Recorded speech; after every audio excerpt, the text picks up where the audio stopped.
Bapak, Ibu, dan Saudara yang terkasih dalam Kristus, di masa Pentakosta kita akan menerima undangan Tuhan dalam sakramen perjamuan kudus yang akan kita terima dalam ibadah Minggu tanggal 24 Mei tahun ini. Dan kita akan merespon dengan keteduhan hati. Kita akan mendengar sabda Tuhan sebagai dasar kita menanggapi undangan Tuhan tersebut. Ya, dalam kehidupan orang Jawa ada filosofi yang pasti kita tahu, kita pernah mendengarkan, bahkan mungkin mempelajarinya, yaitu urip iku urup. Hidup itu harus menyala, hidup itu harus bercahaya. Artinya hidup itu harus punya manfaat, harus ada dampak yang baik untuk kehidupan bersama. Nah, akan kita lihat juga dari perspektif kekristenan. Apakah hidup yang bercahaya yang akan kita hidupi bersama-sama? Urip iku urup dalam perspektif Kisah Para Rasul 1 ayat yang ke-8. Yang demikian. Tetapi kamu akan menerima kuasa kalau Roh Kudus turun ke atas kamu. Dan kamu akan menjadi saksiku di Yerusalem dan di seluruh Yudea dan Samaria dan sampai ke ujung bumi. Ya, kita akan menggali filosofi urip iku urup dalam perspektif Kisah Para Rasul 1 ayat 8 tadi. Bicara soal kehidupan yang menyala, kita tentu diingatkan kembali tentang identitas kita, yaitu sebagai terang dunia. Matius 5 ayat 14, kamu adalah terang dunia. Artinya kita harus membawa sinar kebaikan Tuhan, kasih Tuhan kepada dunia. Tentu dunia dalam pengertian kehidupan sekitar kita. Ya, kembali ke bacaan kita. Apa kaitannya antara filosofi tadi dengan apa yang menjadi janji Tuhan sebelum dia naik ke surga? Dia akan memberikan kuasa kepada para murid.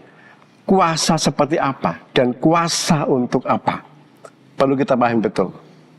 Yang pertama, Tuhan memberi kuasa bagi yang lemah. Ya, para murid saat itu bukan orang-orang hebat, tapi mereka juga banyak kelemahan. Mereka penakut, ya. Mereka banyak situasi mengalami ketakutan dalam hidup mereka. Mereka juga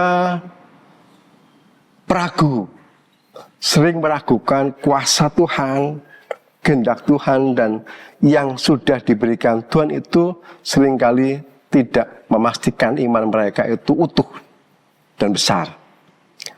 Mereka juga pelari. Mereka lari meninggalkan situasi di mana justru mereka harus stay di situ.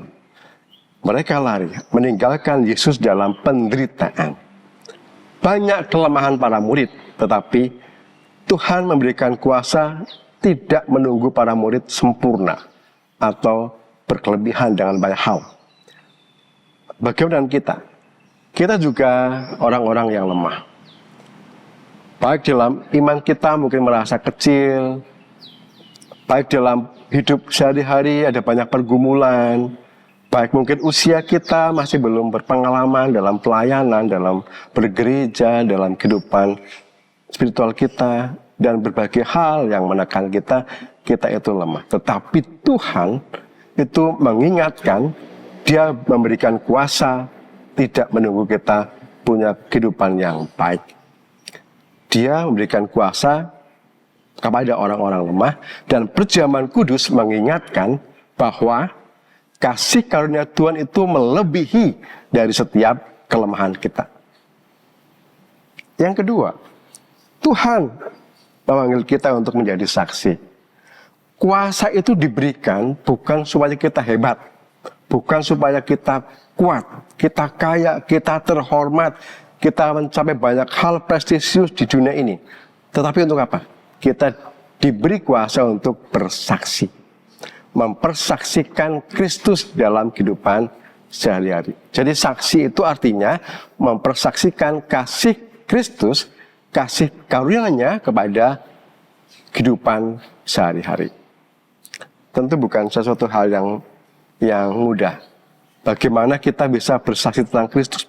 Bukan dengan khotbah yang panjang, dengan cara kita menyampaikan firman Tuhan yang baik dan sebagainya. Bukan hanya itu, tetapi apa? Kita bisa tetap tenang ketika hidup terasa bising.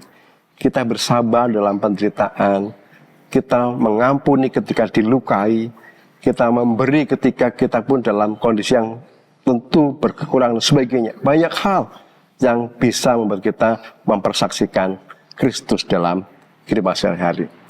Yang ketiga, dari meja Tuhan ke kehidupan nyata. Meja perjamuan yang akan kita kelilingi, akan kita nikmati perjamuan bersama Tuhan itu akan berhentikah dalam ibadah atau dilanjutkan dalam kehidupan real? Tentu tidak berhenti.